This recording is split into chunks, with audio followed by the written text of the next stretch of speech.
MLM. Quem está mentindo? Olá, me chamo Tim Sales. Como se pode determinar o que é informação válida? Todos os autores têm o mesmo valor para você? Claro que a resposta é não. Todos sabem que a resposta é não. Mas se você fosse perguntar às pessoas qual método elas usariam para determinar se o que leem ou ouvem tem valor ou não, você receberia respostas bem tolas.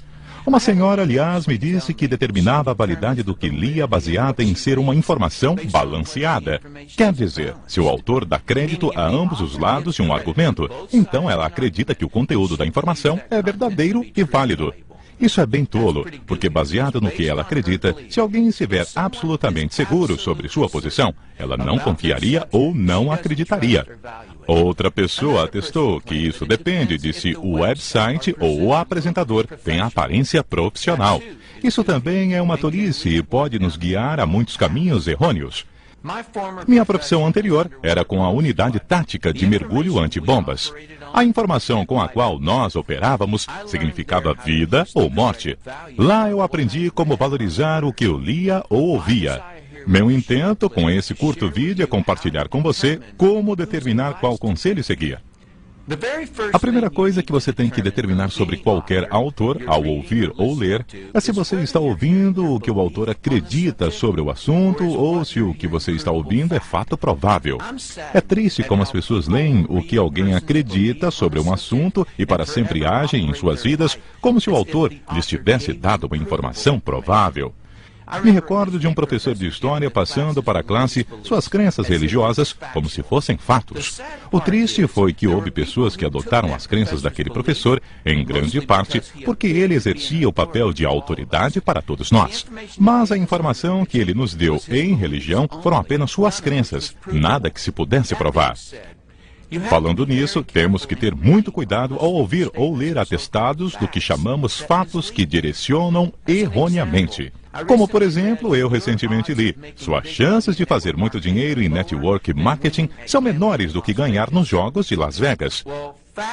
De fato, as chances maiores que se tem de ganhar nos jogos de Las Vegas são nas mesas de roletas, isto é, um pouco abaixo de 50%. Então, a conclusão do autor é verdadeira. Mas o truque do autor foi ao indicar que ganhar dinheiro em network marketing se baseia em azar ou chance, mas não é baseado em desempenho. Então, toda a estatística é irrelevante. Se o autor tivesse ele mesmo tido sucesso em network marketing, ele saberia disso. O autor também o enganou ao usar a estatística fora de contexto. O autor não lhe informou que nenhum negócio no mundo lhe daria as mesmas chances de 50%. Não há nenhum conceito de negócio no mundo onde 50% das pessoas que o aplicam façam muito dinheiro. Então, enquanto a conclusão do autor parece baseada em fatos, é na realidade enganosa. Mas provavelmente o conceito de mais ajuda que eu posso lhe ensinar é que há 3 tipos de autores de conteúdo. Quero que você saiba que o meu uso do termo autor inclui comunicação escrita e oral. Aqui estão os 3 tipos de autores: aqueles que nunca fizeram, aqueles que fizeram e falharam, e aqueles que fizeram e tiveram sucesso. O autor tipo número 1 são aqueles autores que nunca fizeram aquilo sobre o que estão falando ou sobre o que estão escrevendo. Autores de jornais, revistas, televisão e repórteres raramente fizeram aquilo sobre o que estão escrevendo ou falando. A informação deles vem de ouvir falar e de um leigo observando de fora. Muitos advogados, professores, pais ou familiares dão conselhos sobre assuntos que nunca experimentaram. A maioria dos livros nas livrarias é de autores que nunca fizeram aquilo sobre o que estão escrevendo. Eles podem escrever ou falar sobre essas coisas, mas não podem ter sucesso ao fazê-las. O conselho deles é raramente bom, porque é baseado em invenção, informação de outra pessoa, ou em ouvir falar. Esse problema aumenta quando um autor simplesmente repete algo que ouviu através da mídia. Aí então, existem 2 camadas de pessoas que não podem fazer aquilo sobre o que estão falando, mas pensam que sabem algo sobre tudo isso. Autores que não podem fazer aquilo sobre o que estão falando ou que não tiveram sucesso ao tentar fazê-lo, não podem possivelmente colocar a correta importância no assunto. Sempre se pode identificar os autores que nunca o fizeram porque seu conteúdo é ligeiramente, ou em grande maioria, fora do assunto correto. Como, por exemplo, eu li um artigo de internet que atestava que o sucesso em marketing multinível era matematicamente impossível. Você percebe, então, o que eu quero dizer com autores que escrevem sobre o que nunca fizeram? Ele saiu completamente do assunto. E quanto à sua teoria matemática, é como atestar que voar é cientificamente impossível para uma abelha. Será que ocorreu para esse autor pelo menos pesquisar?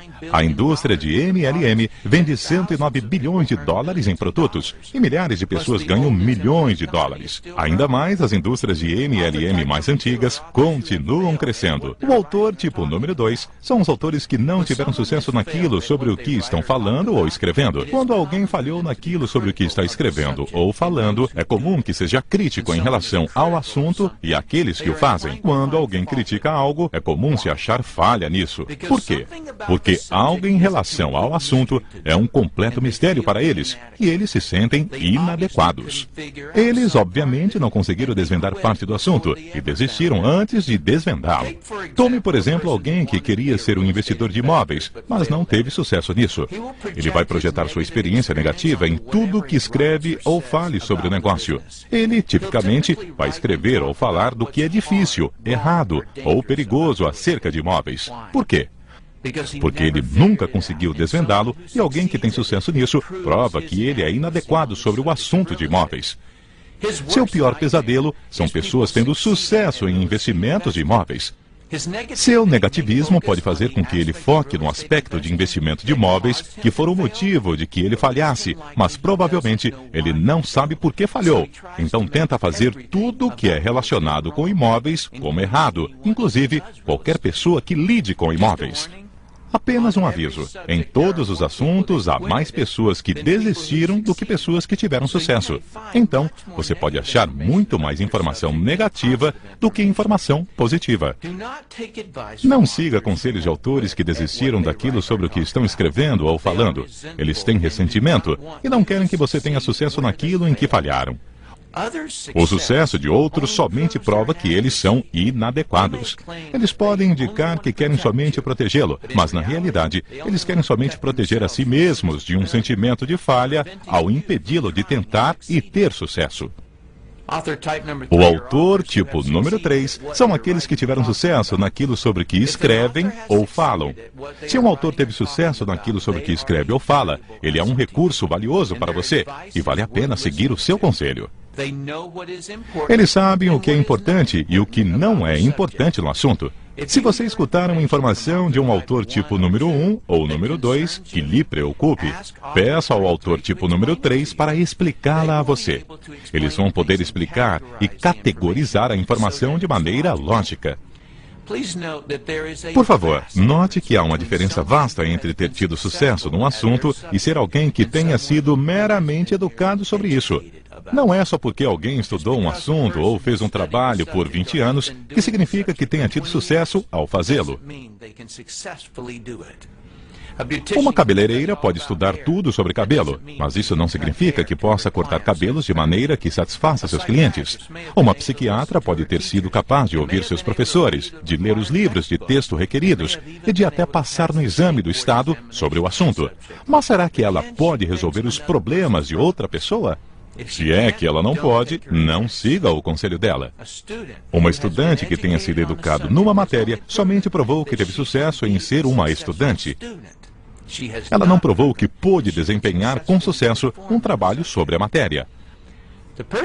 A pessoa a quem você deve pedir conselho a respeito de um assunto sobre o qual esteja pesquisando é a pessoa que tem os resultados que você deseja. Se você quer ter sucesso, siga o conselho daqueles que tiveram sucesso.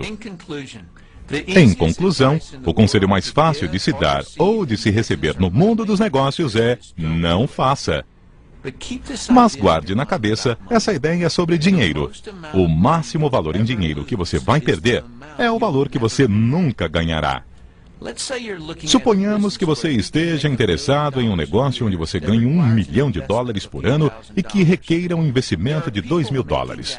Há pessoas ganhando esse valor no negócio que você está pesquisando, mas alguém que lhe dá esse conselho de não faça isso. e você não faz. Você talvez pense que economizou uns poucos $1000, mas o que você realmente perdeu foi $1 milhão ao ano. O custo desse mau conselho que você seguiu lhe custou muito mais do que o dinheiro que você economizou. Se você lê na internet ou escuta alguém recomendar não entrar num negócio em particular, peça a eles uma alternativa melhor, onde o mesmo retorno seja possível. E é claro, não siga o conselho deles a menos que tenha tido sucesso no negócio que estão recomendando. Eu, pessoalmente, não tenho nenhuma sugestão de investimento que você decida fazer com relação ao network marketing. Mas, sendo eu alguém que teve sucesso financeiro, me dói o coração quando muitas pessoas são interrompidas ou desviadas por um autor que não sabe do que está falando, ou que não deveria estar dando conselhos sobre assuntos onde não tenha tido sucesso. Obrigado por assistir a esse vídeo. Espero que essa informação ajude a determinar qual conselho seguir. Me chamo Tim Sales.